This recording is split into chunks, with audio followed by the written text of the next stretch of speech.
tomorrow morning and ask them to sing before they talk. How's that sound? Okay, well, I don't think I want to spend too much time on the introduce Perennia. Everybody knows us. If you don't know us, go to the next door.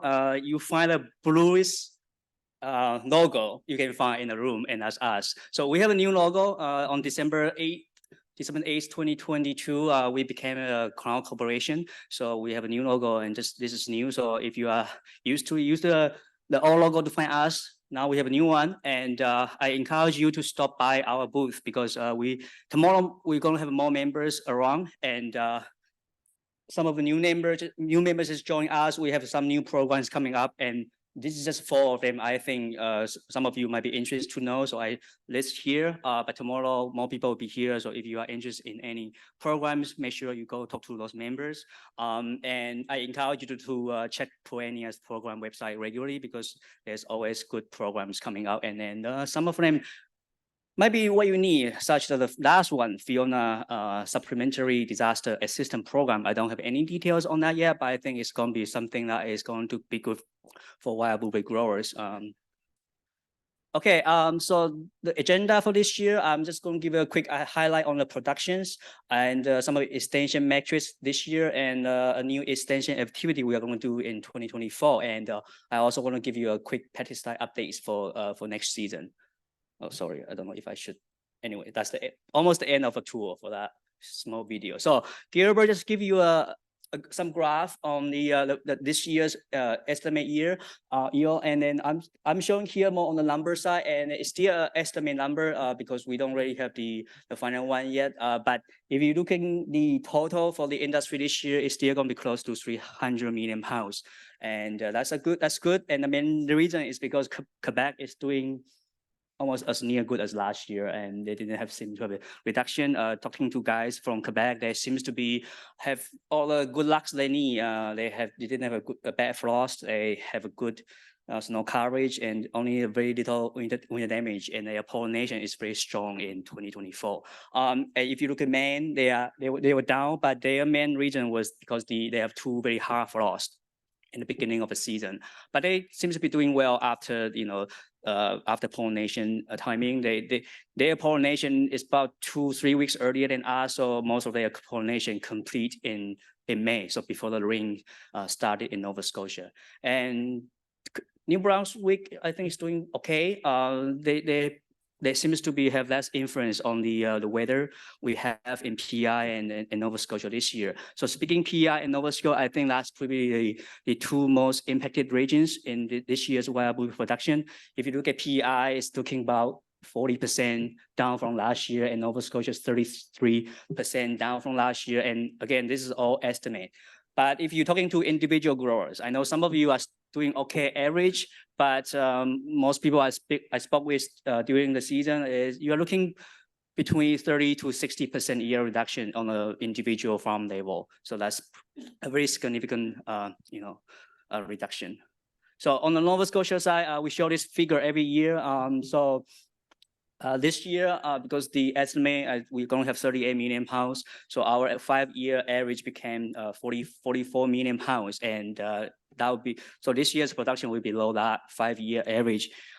This year's production is looking very similar to 2022, where we have a very bad drought during the fruit development stages. And this year, our main challenge is during the bloom stages. So I'm just going to go over some of the negative factors I collected, and I think that has a big impact in this year's crop. And we have to date back to as soon as the Fiona started in September 2022 last year. So you have Fiona hitting us at the end of September. Luckily, all the harvesting was completed in 2022 before that. So we are not talking about impacting on the 2022 crop, it's impacting in our 2023 crop. And then you have a very warm and very warm fall and weather, and also lack and uneven surface of a snow coverage. And we think we'll be okay after that, but that's the polar vortex got us at the beginning of February. And then in the beginning of this season, we have some very dry and very windy condition, and kind of like impacting our spraying. But I'm not going to go talk about this today because this is more on the impact next year. And then this summer's weather. So I was having a hard time to try to find a picture or a word to describe what kind of weather we have this summer. And then this Google picture came out, and it feels like somebody's dumping a bucket of water into Nova Scotia and just didn't stop. But just kind of the feeling about the rain this year. But let's just call it a rainy summer. I think that's what we experienced this year. So I'm going to go into each individual event, and some of the event might have a direct or indirect impact on this year's crop, but some of them just for observation and concerns I have after each event happened. So hurricane, so as I say, Fiona, as I say, it didn't impact the 2022 year because we completed pretty much all the harvesting before then, but it did impact the non-crop fields, which is the 2023 crop field. So, you have falling trees and blocking roads, which delay or prohibit some field activities at that time of the year. The strong wind, by the end of September, if you are still fighting with leaf diseases, leaf rushes, if you get a strong wind, I think those leaves is going to drop. And I think it has some impact on the plant health and resulting some early defoliation there. And I have been talking to many growers this year and last year, and I think a lot of people spending time and their resources try to clear the road and then clear all the falling trees in their their blueberry field, and that's taking away people's a lot of energy. I also noticed that because after Fiona, especially around Truro and Colchester area, you see some fields their boundaries or their privacy has changed because the trees falling down, and that could create some future problems, such as you don't have a protection from the wind, from the trees during the winter time, and the privacy change. Some of the field just directly face the road or face the house of other people's, and that could create some of the problem during the spring. This is just a observation I have during visiting the fields. Okay, and we have a very warm and fall winter, and this, first of all, it prohibits the fall herbicide application that's only curbside, and that will be more impacting in next year's crop, not next year, but I think this is one of the things that we are struggling last year this time. It also, because of very warm and fall timing, so it all result in fall blooming and also some of fruit development during that time of year, and it start to deplete the energy because those blooms and fruits, they are not going to survive after Christmas. The delay of wild blueberry dormancy. So in any field crops such as apple and high bush blueberry, wild blueberries, they need some dormancy period to get through the winter and make sure they have a good year next year. So normally that's when the temperatures start to drop below 7 degrees Celsius. And then we have to go ahead to calculate the last 3 seasons shearing hours. And we definitely see we didn't get as many as last 2 years. And we didn't really have much information on what exactly how many shearing hours wild blueberries need to make sure they have a good year in the next crop year. But I was chatting with one of a student over there, and then he told me that 1,000 shearing hours was stated in one of the research paper, and I will go back and try to find it. But as you can see there, in 2023, that shearing hours was below 1,000. I'm not making a statement that is the reason to make it bad, but something I think it's become more important when we are getting those very warm fall weather here. So something to watch, but I think we'll continue to monitor this situation and understand how many exactly the wild blueberries need under the climate change development. And then we also have a lack of an uneven snow surface of snow coverage. According to the report, we are getting below average, and some of our areas are getting record-breaking lack of snowfall. And because you don't have a snow coverage, it's like you don't have a winter jacket walking on the street. So during the some of extreme events such as the polar vortex, they don't have a good protection there to protect them. But because you have very uneven snow coverage in fields, in each field, so you kind of notice that where you have a good patch of blueberries with good snow coverage, then they tend to produce better this year than the patches without. And then we get to the polar vortex. That's the beginning of February, and At that time, we didn't really think that's going to be something we should be concerning, because when we look at all the weather station temperature, they are all around 25, 24. So, we'll see, because we didn't really, I didn't experience this kind of event before. So I didn't have the knowledge to interpret how this is impacting our this year's crop year. But when I go back to try to dig up some information, there's a very old fact sheet from Quebec state that when the overwinter wild blueberry stems, when they are below minus 25 degrees Celsius, that's the point they will start to get damaged. And we will show you some weather stations temperature in a second. So as I say, all the weather stations, they are recorded below minus 25, and but because you have very uneven snow coverage, so you are notice some sections are good, some sections are not, which I just showed in the last slide here. So here's the temperature recorded in all the wild blueberry stations. I don't know if you can see it, but everything in the Central and Cumberland Colchester, they are all below minus 25. And I think the lowest one I can see there is minus 20, almost minus 30. And with the wind chill effect, then you are seeing lower temperature there. I think the lowest one is minus 50 degree in I think in Cannon Mountain. Okay, and you also have pretty strong wind as well. The wind gusts is also pretty strong. So I think overall, that this event is creating some negative impact on the on this year's crop fields. But because of the knowledge, we don't have the knowledge to interpret like how this is really impacting and what percentage we should put into this year loss because this event. So something we think is a valuable experiment to have and to investigate for the future. Okay, yeah, as I say, we need to understand more wild blueberry physiology and under those extreme and unusual weather conditions. The rainy summer, I think this is probably the better picture to put it on that graph there. Anyways, this is a picture I got from, I think this is from Facebook, but it's from the Environmental Canada's data. So if you look at our main production region in Cumberland, Colchester, we are getting about 500 to 600 milliliters of rain from June 1st to August 31st. And that is about 2 times what we used to get in a normal year. So there's a lot of rain. At the timing of the rain periods, we have a lot. We have some breaks in between, but all the rain periods happen to be in that critical timing. We don't want to see any rain, which, the bloom period.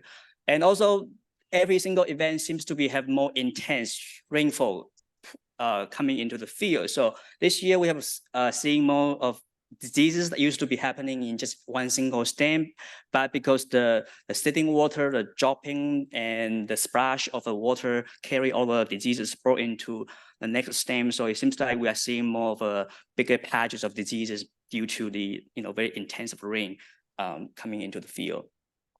So the rain has, each month it seems to be doing differently to our field because the different crop stages. In June, it's mostly because impacting, is bringing up more higher disease pressure and higher weed pressure.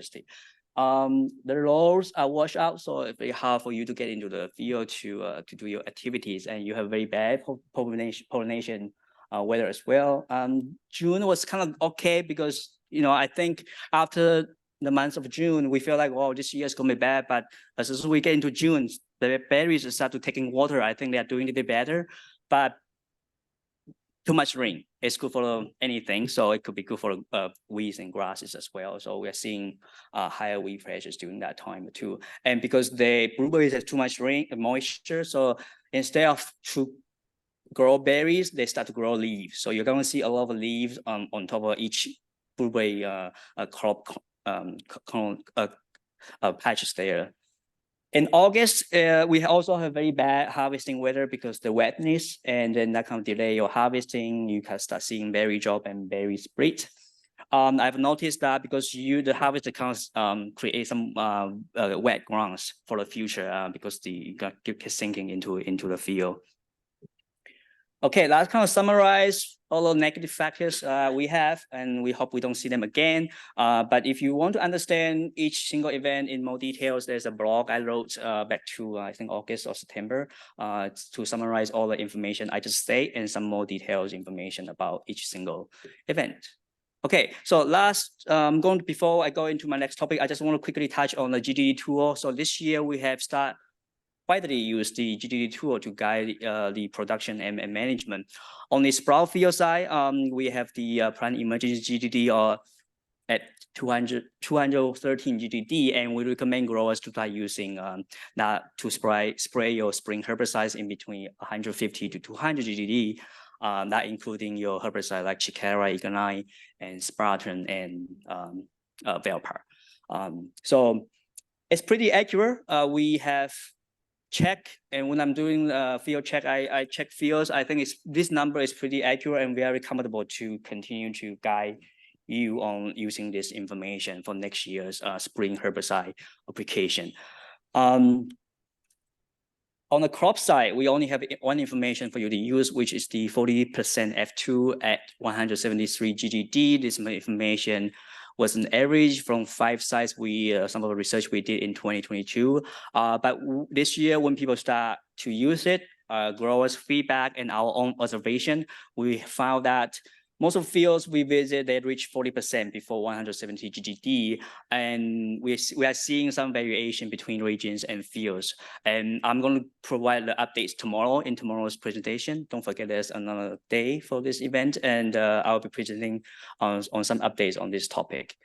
The next one is some of the extension metrics. So I showed this last year, and I think it's good to just show. I call this a slide is the industry tell how Hugh is working this year.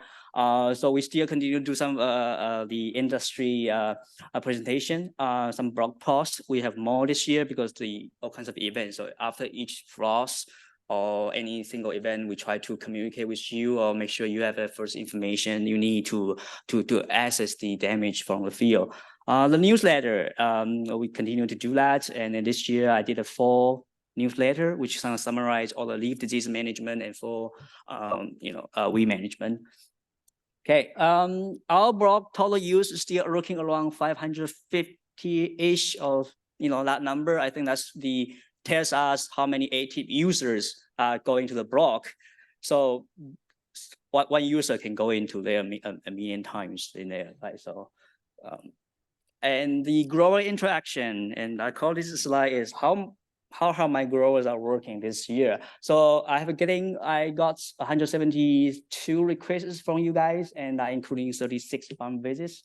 I have visit less farms than last year because I kind of know you guys, and sometimes I don't make a call. I just stop by and look at your field. So yeah, and then we're still getting quite a bit of texts and phone calls, and I would say that's the best way to get to me and ask to get a question answered if you have anything during the season. But during the winter time, I think email will be the best way to do that. I also want to mention that last year, I think I spent about 50% of my time in Cumberland because all the challenges you guys have there. I didn't go to Guysboro as much because I don't think I have been to the fields in the area. So I encourage growers, if you are from that area, try to get in touch of me. Yeah, I'd like to visit the fields in the area. And if you don't want to, please at least join the growers meeting next year. So I think it's beneficial to have some of regular meetings during the season, especially when the spring starts. So I'm planning to do bi-weekly meetings on every Wednesday from 9 to 9:30. That's a period of time I'll be giving updates on the weather, on the GDD, crop development, and management recommendation during that short period of time. And also some event reminders too. Yeah, I think it's important because I noticed some of growers, they don't really read my blogs on time. Sometimes when they get to the blog, I can track when you guys log in and to see the blog. So I want you guys to get the first information during especially in April and May, because it's very critical. So at least try your best to join the first section from 9 to 9:30, and I will stay online from 9:30 to 10. If you have any questions or concerns or things you want to discuss or any observation you want to share from your own region, that will help us to validate our GDD and our information on the crop development. Yeah, and the information will be coming up. We just try to find out some of the details for registration. We will make it easy for you guys to just do the registration. Okay, and pesticide updates. So I just want to give you a quick update on the high demand pesticides, and that's mainly on the herbicides and fungicides, and some of the new products registration status So first table is the herbicides. I think we are okay. I think Curb and Post Ultra the only two. Although I think people don't want to spray Curb this year due to the high input cost. But people are still trying to get it, and I think it's still in a high demand, and I think it's still in a shortage. So if you need it, make sure you get in touch with the people you're working with. The Post Ultra, I think you can have the venture, but the venture sometimes can be short as well. So yeah, if you need some grass control product, make sure you get the order or make sure you have it before next spring. And on the fungicide side, I don't think we have any problem with fungicide. The Quail is the only one, but I want to be my growers who are using Pro9. I'm going to say Pro9 and Aprovia, marry on if you're using any of that, because it's very high demand, and I think people have some problem with Pro9 in the beginning of the season last year. So just to, I think we're okay on the fungicide. On the new product side, I hope I don't talk about this product next year. So the ARON is the Clasdem. So it's a spring grass control product that we're trying to bring into the industry to be used in the spring of crop field to manage some grasses, especially on hair fescue.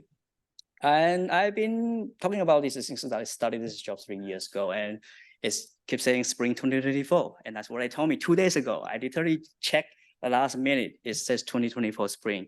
So yeah, that's the situation of this this product. Stay fast. I think we talk about this product as long as we start talking about Clasdem. So, and it's a new autumn. It has both 80 ingredients. So I think it's a better product that people they trust or they use before to try to manage their tickle grass or black brush.